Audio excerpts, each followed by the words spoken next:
میری بہن کے خامد نے اس کو 2 طلاق دے کے گھر سے نکال دیا. عورت کا وہ عدت کا وقت جو تھا وہ بھی گزر گیا، اس نے رجوع نہیں کیا. اب 8 مہینے کے بعد وہ سلو کرنا چاہتا ہے. بالکل طلاق ہو گئی، لیکن ہم دوسرا نکاح کر لو. بس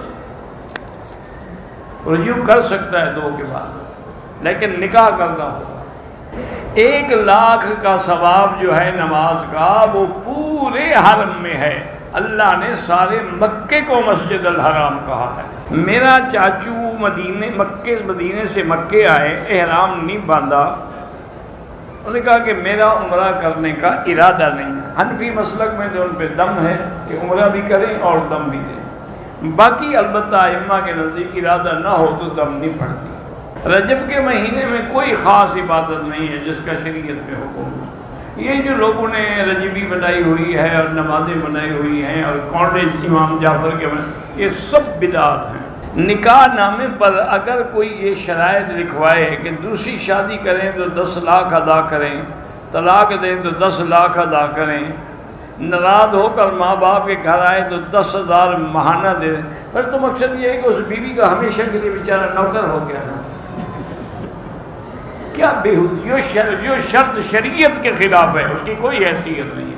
اللہ نے اس کو دوسری شادی کی اجازت دی ہے، تم کون شرط لکھنے والے؟ بالکل حرام. اگر طلاق دے تمہیں پیسے دے، کیوں؟ طلاق دینے کا بھی اس کو حق ہے. یہ ساری شرطیں غلط ہیں، اور جو شرط شریعت کے خلاف ہو اس کو نہیں لکھنا چاہیے.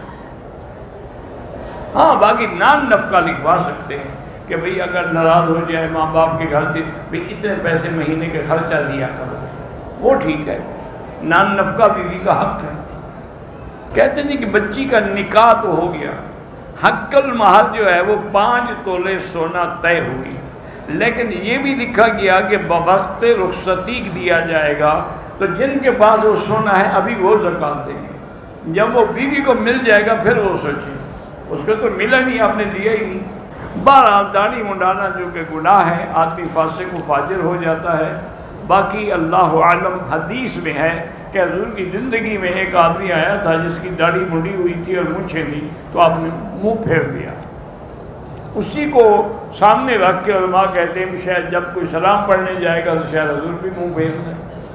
میں نے اپنے والد کو چچا زاد بھائی سے 9,50,000 کا گھر دیا تھا، 8 لاکھ دے دیا تھا، باقی 1,50,000 باقی تھے. چاچا فوت ہو گئے.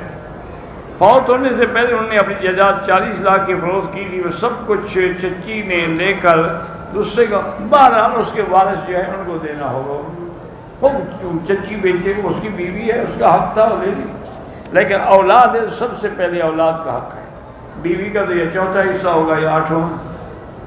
کہتے ہیں جی کہ کالا رنگ لگانا داڑھی کو کیوں نہ جائے؟ اس لیے کہ یہ دھوکہ دینے والی بات ہے کہ 80 سال کا بندہ اپنے آپ کو جوان ثابت کرے تو دھوکہ نہیں، تو گویا کہ فراڈ کر رہا ہے. اور دوسرا یہ کلر جو ہے فرعون نے لگایا تھا، اس لیے بھی بنا ہے. والدین نے جو زیورات تیار کر کے رکھے ہوئے ہیں کہ جب بچیوں کی شادی ہوں گی تو دیں گے، ابھی تو تمہارے پاس ہیں نا، ابھی تم زکوٰۃ دو گے، جب ان کو دو گے پھر وہ سوچیں گے. وہ سیسا پلائی ہوئی دیوار حضور پاک کے قبر مبارک کے بعد نور الدین زنگی نے اس لیے بنوائی تھی کہ بعد بدبخت سرنگ لگا کے سرکار دو عالم کا بدن اٹھانا چاہتے ہیں. اسلامی طریقے سے جادو کا توڑ صورت بقرہ میں ہے، اجوا میں نہیں. اجوا کے بارے میں جو حکم ہے وہ الگ، آپ نے سمجھا نہیں کہ جو آدمی 7 دانے اجوا کے نہار منہ کھائے گا اس دن اس پہ زہر اثر نہیں کرے گا.